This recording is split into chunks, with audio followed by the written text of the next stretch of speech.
Hey, what's up, everybody? So coming to you today with the Terrence Crawford versus Kell Brook breakdown video. I know this fight just got announced. I think last week got officially announced. It's taking place November 14th, the main event of an ESPN card. Regular ESPN too, so it's going to be free to everybody to watch. Couple things, we're less than 3 weeks away from November 14th. It's, August 26th right now. So, usually this is when I do the breakdown video so people get a chance to watch them and see what I think. Again, thank you everybody for the Lomachenko versus Lopez breakdown. I did over 1,000 views in 3 weeks time for that fight. That was fucking amazing to me. I really appreciate everybody's help in watching the videos. Personally, I only saw it a couple times myself, so you can't say I was rewatching it over and over. But anyways, I'll get into this fight. I know the other thing I wanted to mention, I know this doesn't seem like a big fight for boxing, but it is. When one of the top 10 now that Teofimo Lopez has become a superstar, when one of the top 10 fighters in boxing gets in the ring, it's a big deal, everybody. It's not just about the matchups like Gervonta Davis and Leo Santa Cruz. Those are good-sized names going against each other. That's a big matchup, and it's on pay-per-view, so that's why there's a breakdown video for that. But, when any one of these top 10 guys fight somebody, like the next breakdown video is going to be Anthony Joshua and Kubrat Pulev, or maybe even Tyson Fury. His fight comes first, whoever he fights. They could be fighting bums going forward, and I'm going to do a breakdown video to let you know who that bum is and if that bum has a shot. Because did anybody fucking think Andy Ruiz had a shot against Anthony Joshua? No. Now, I personally thought he had a small chance because Ruiz had fought for a world title before. He's a good amateur. But most people looked at Ruiz like a bum. And I don't think I did a breakdown video for that fight. Because I looked at that fight as it was a wash, and Joshua was going to win for sure. If I would have broke that fight down, I would have told everybody, here's the chance I think Andy Ruiz needs. And maybe more people would have been interested in watching the fight itself, And so that's why I'm doing that with my top 10 fighters in terms of superstars and, the biggest name fighters in the sport. Every time they fight, whether it's against each other, whether it's against somebody good, somebody average, or somebody low level, I'm going to break down a video, let you know who these guys are fighting. Now, Crawford is fighting former welterweight champion Kell Brook. So, breakdown video, we discuss both fighters. I discuss a few questions for each fighter. I break down the style of fight this fighter needs to have against his opponent, kind of fight he needs to fight to beat his opponent. I asked the question if he can win by knockout. I asked the question if he can win by decision. And then I also, one that I left out for both the Davis and Santa Cruz, actually one I've been kind of hit and miss on, is if he wins, what is that going to do for him and for boxing? Is it good for boxing? So I'm going to break down those 5 questions for each fighter, and then I'm going to give my prediction on what I think is going to go down, and that's going to be it. So let's jump right in. Let's look at first the favorite and the considerable favorite going in, the undefeated WBO welterweight champion, Terrence Crawford, my number 1 welterweight in the world right now. So what does Crawford need to do? What kind of fight does Crawford need to have to win this fight? Well, Crawford, I think he just needs to do what he always does. He needs to be patient with Brook, I think more than most. And the reason why is Brook is a smart, good boxer. He has good skill. I'm not saying he's on Crawford's level. Very few are, but he is a very skilled fighter and a former world champion. This is not the same opponent that Crawford's been getting going into the fight. I said when I announced this video that I believe that this is the best opponent on paper going into a fight that Crawford has fought since, in a few years, to be honest. Since maybe Jeff Horn, but I think Brook going in has more of a chance of upending Crawford than I did Jeff Horn. I thought Jeff Horn was a joke, and Crawford made him look like a joke. So that's not to say, though, Brook's going to have the same type of performance that the Mean Machine or what is his name? The Benavidez brother had. Jose or Joe Benavidez. I think it was Jose Benavidez had against Crawford.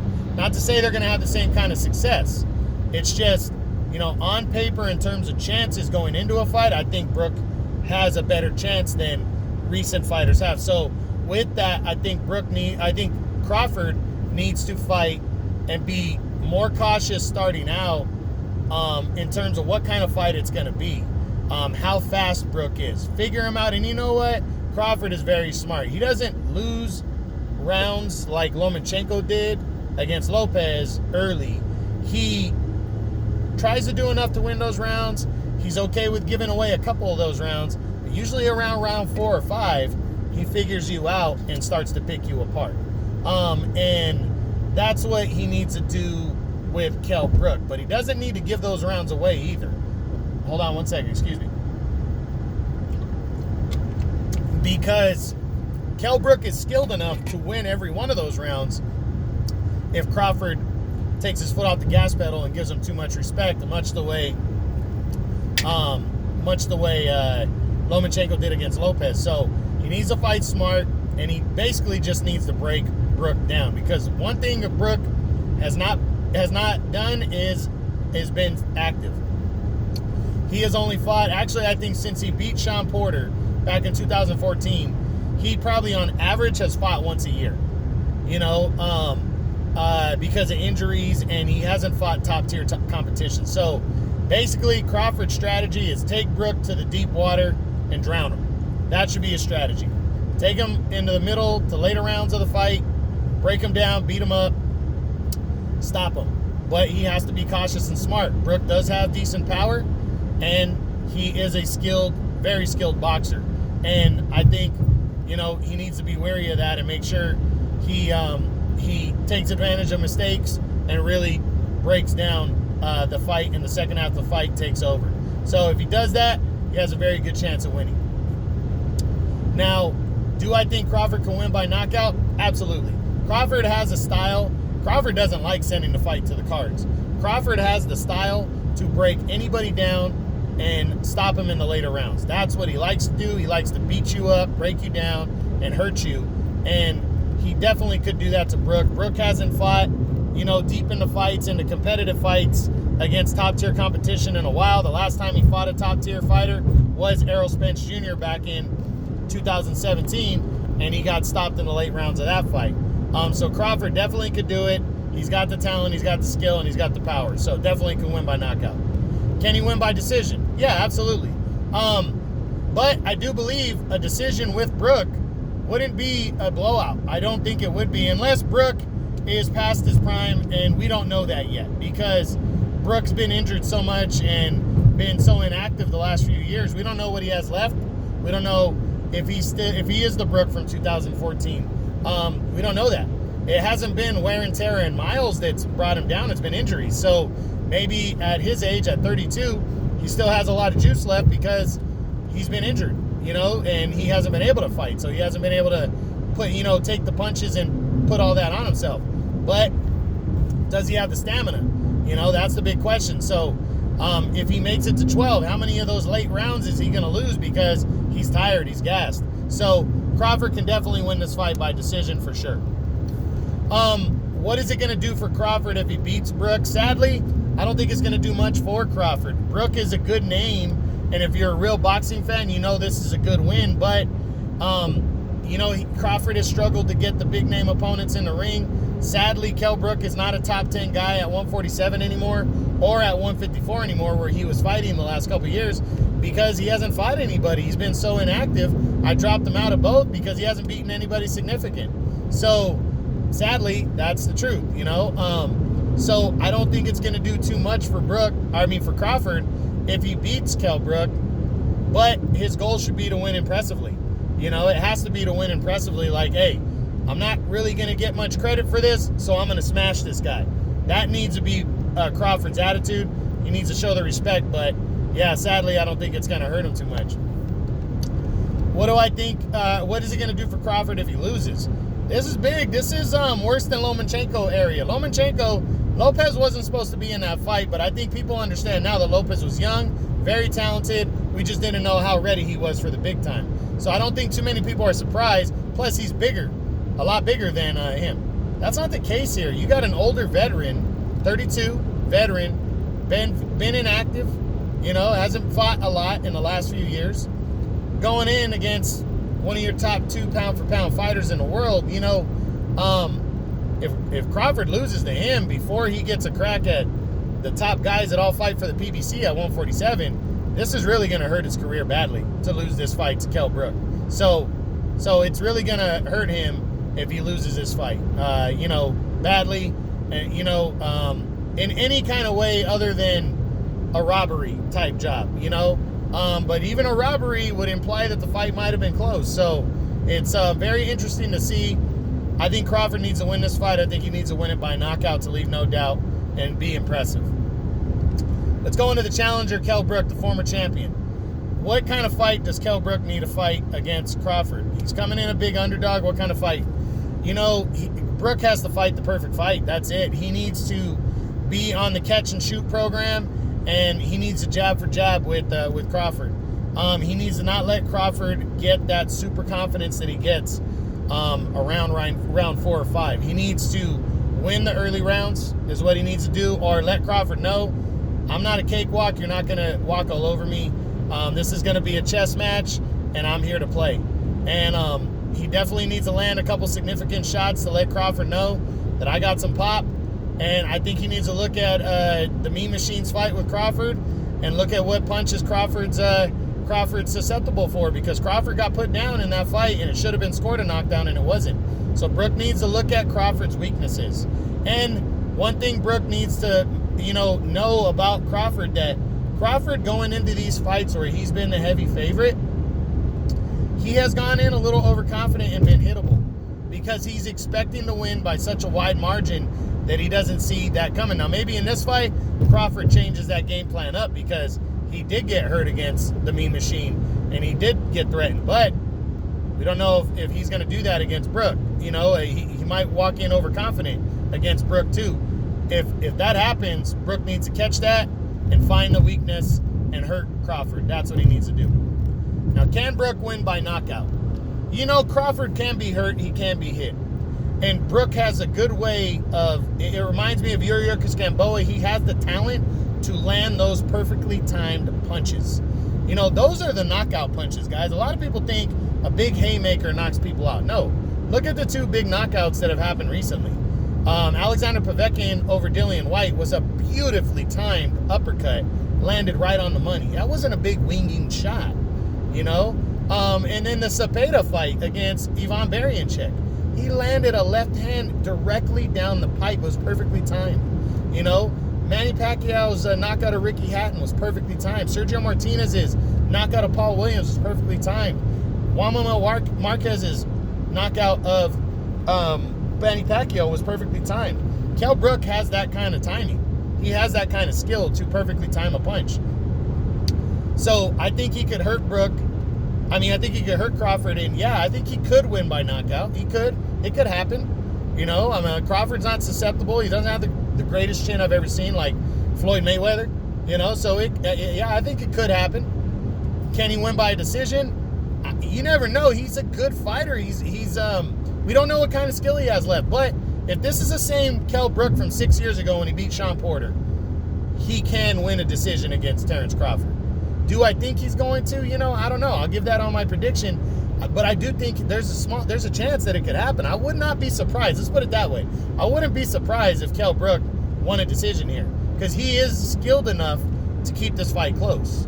And as we know, as long as you keep a fight close, anything can happen in boxing. Anything can happen. Now, what would it do for? What is it going to do for Kell Brook if he upsets Terrence Crawford?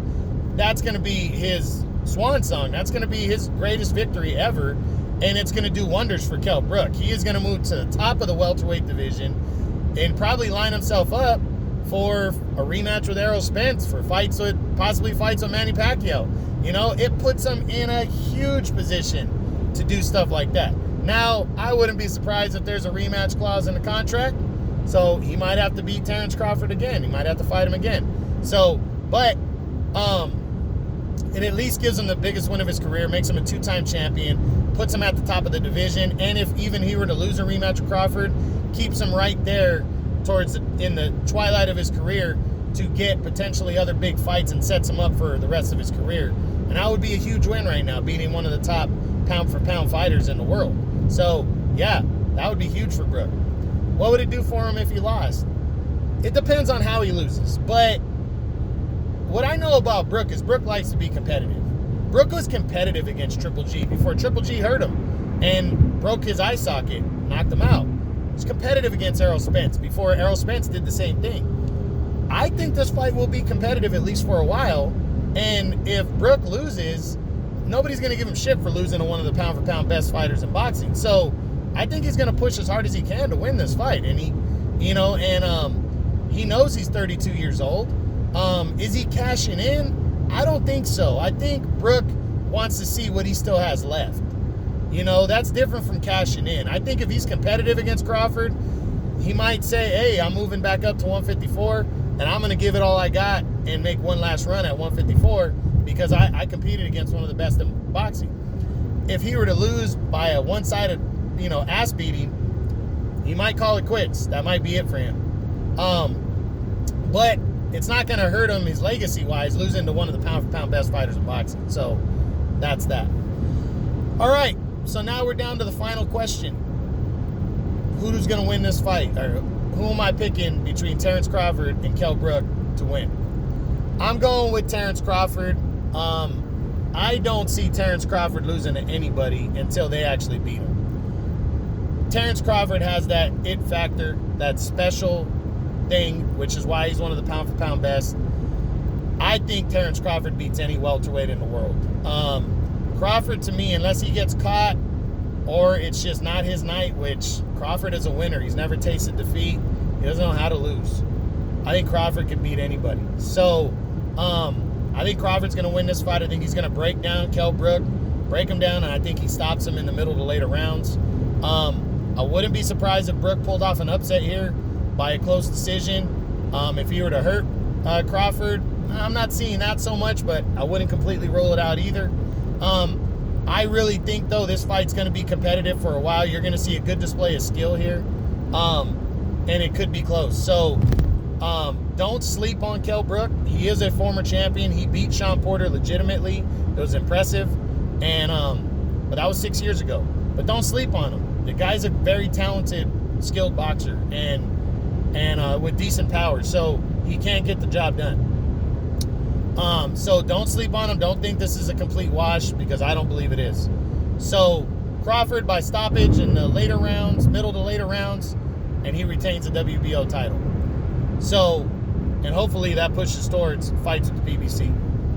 So that's it, guys. That's the breakdown. Terrence Crawford, Kell Brook, Saturday, November 14th on ESPN, free ESPN, the main event. We'll break down the card that week, who's fighting on the undercard. Hope you guys enjoyed it. True Boxing. Been hit with the truth.